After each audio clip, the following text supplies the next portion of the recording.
No other sound says you're in trouble more clearly than the cracking of ice. By the time you hear it, it's almost too late. But it doesn't have to be too late for you. They'll cut a piece of ice to weaken it, and in a few minutes, you'll see what happens when I drive over it. There are 4 dozen people here to keep me safe, but no guarantees. She's going to get out of the car, hopefully before it breaks all the way through and under the water. And I like guarantees. Team 1's the primary team. International rescue expert Cliff Schmidt commands the operation. Our goal, though, just like any type of car through the ice, is to get out before the car goes under. I wouldn't be here without preparation. First, a diving lesson at an indoor pool.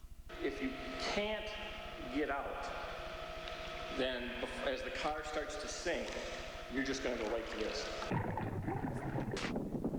The wind chill is between 20 and 30 below. This is nothing like the pool. The hole looks too much like a grave. The car is much smaller than I expected. We will have 2 safety divers on each side of the hole, in the water, ready to go. And an ambulance on shore. Our major concerns are whether you get cold and how long you're in the water. Any hazards in the car come out. I'll have an oxygen tank. That's not gonna go anywhere. I want to practice my escape on land before I do it for real. Getting out? And right away there are problems. The window is much smaller than I thought it would be, so I'm worried about getting out quickly. I get more pointers and get better. All right, you're driving, car breaks through, you got to get out.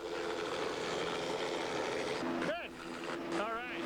By now, I'm dressed in a dry diving suit to protect me from the water. We're going to bring the car in from this weed line, and we're going to push it into the ice hole. And I just want it over with. Cameras in the car.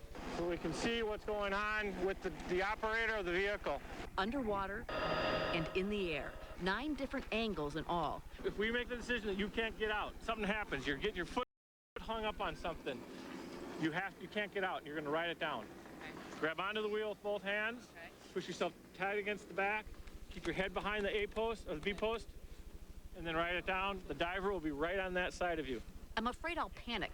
I don't know if I'll be able to see anything underneath or remember anything I've learned. You ready? Yeah, I don't want to go down with the car. Not a problem. Not a problem. Okay. 3, ready! Camera's rolling! Let's go! I leave my window down, seat belts off.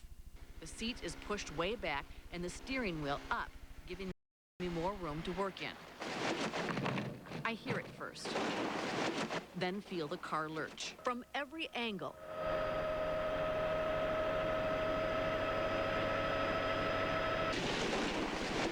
Okay, go, go, go! You can see how little time I have. I've never moved so fast. Hey, go, go, go, go, go, go! I'm out of that car and onto the ice in 4 seconds. The diver in the back seat doesn't get out as quickly. Hurry up, Scotty. Hurry up, hurry up. Okay, he's fine. And just in time, Watch your hands. cameras capture what we'd have experienced if we hadn't gotten out. A rush of bubbles, debris, darkness. The front end of the car hits bottom in 40 seconds. When the water actually hit the windows and it rushed in so fast, if you're not ready to go, it would have overwhelmed you. It would have taken you down. And that's the serious part of the business, is that you need to know. Here's what I had going for me. I knew what was coming. You won't have that luxury, but you can prepare and practice getting out and decrease the odds you'll panic. That's the mistake most people make. Cliff Schmidt's recovered their bodies. I found them seatbelted in still. I have found them floating free in the car. They don't realize what's going on.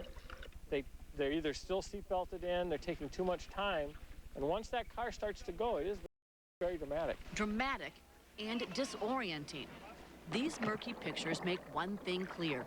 If you don't get out quickly, you might not get out at all. Okay.